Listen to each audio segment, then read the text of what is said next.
پیش از آغاز آزمون رئیس حکمان بار دیگر داوطلبان را با مضمون و محتوای نظامنامه، ترتیب و شرط‌های آزمون شناس نموده از همه اعضایان حکمان دعوت کرد که به هر یک جزئیات تصویر و ماکت پیشنهاد نموده کودکان و نورسان و همچنین در نامیناسیون دوم یعنی داننده بهترین کدکس انداز جمهوری تاجیکستان به هر یک پاسخ دانشجویان و صاحبکاران اهمیت دهند و در صورت پیدا شدن یگان شبهه به داوطلب سوال‌های الهه دهند. مقصد نامیناسیون اول یعنی انداز از نگاه نورسان به طور فهم آسان و ساده توسط رسم‌ها فهمانیدن ماهیت و اهمیت انداز است. از تماشای رسم و پلاکت‌ها و ماکت‌ها عیان گردید که داوطلبان همراه با آموزگاران و والدان به این آزمون آمادگی جدی دیدند. معلوم گردید که کودکان و نورسان وابسته به ماهیت انداز معلومات کافی جمع آوردند و پس از مطالعه و به دست آوردن اطلاع دقیق تصویرهای پرمضمون را روی کاغذ آوردند. متخصصان ساحه‌های مالی و اقتصادی بر این نظرند که کودکان و نورسان باید از خردسالی درباره معاملات پولی مالی معلومات مقدمه‌ای داشته باشند و طرز استفاده عاقلانه آن را خوب بدانند. چون به سن کمالات میرسند و صاحب یگان کسب و کار میگردند حتما به دخل و خرج خود اهمیت ظاهر مینمایند و از همه مهم عهده‌داری‌های خود را در نزد مقامات انداز درک نموده سری وقت انداز و دیگر پرداخت‌های حتمی را به دولت میسپارند. رسامان نورس همچنین با ماهیت و هدف رسمی کشیده خود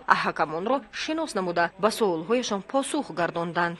در رفت برگزاری آزمون خوانندگان مؤسسه‌های تحصیلات حدود نویه تصویر و انگاره‌ها را موافق یکی از نامیناسیون‌های آزمون تحت عنوان انداز از نگاه نورسان به هیئت حکمان پیشنهاد نمودند. لازم به ذکر است که نورسان در دایره امکانات و مهارت خود عاید به سمت انداز و اهمیت آن موضوع را انتخاب نمودند. همچنین در اساس نامیناسیون بهترین داننده کدکس انداز جمهوری تاجیکستان برگزار گشت که در این نامیناسیون خوانندگان صنف‌های بالایی، صاحبکاران و کلانسالان کسب و کار گوناگون شرکت ورزیدند. اشتراکچیان در رفت اشتراک در آزمون وابسته به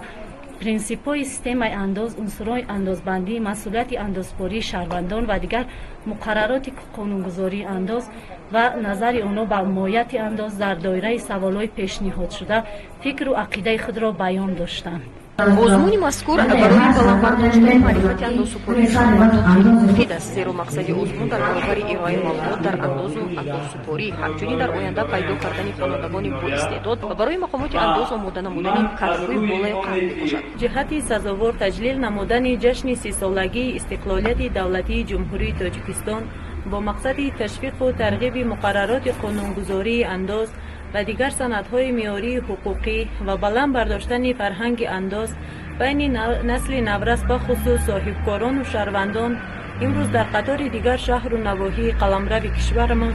در ناحیه اشکاشیم نیز آزمون جمهوریوی مدنیت اندازسپاری بهای با فرهنگ جامعه دایر گردید. باید طی نمود که در برگزاری آزمون بالاذکر طبق ترتیب و شرط‌های گذرانیدن آزمون خوانندگان، صاحبکاران و شهروندان ناحیه اشتراک نمودند. مقصد از برگزاری چنین آزمون‌ها معین نمودن مهارت و تأثیرات عاید به مضمون و ماهیت انداز و اندازسپاری، اینچنین ضروریت پرداخت انداز به بودجه، اهمیت آن در رشد جامعه و اقتصادیات جامعه میباشد. پس از تحلیل و بررسی رسم‌ها و پاسخ‌ها هیئت حکمان خالهای داوطلبان را شمرده غالبان را معین نموده در وضعیت تنتنوی به آنها افتخارنامه رئیس ناحیه و مکافات پولی تقدیم نمودند. هیئت حکمان بار دیگر غالبان را تبریک نمودند و از آنها دعوت کردند که دانش نظریوی و عملی خود را باز هم بیشتر صقل داده به دور ولایتی آزمون با آمادگی جدی‌تر حاضر شوند، زیرا در دور ولایتی بهترین رسامان و دانندگان کدکس انداز جمهوری تاجیکستان از شهر و ناحیه‌های ولایت شرکت می‌کنند و رقابت باز هم شدیدتر می‌گردد.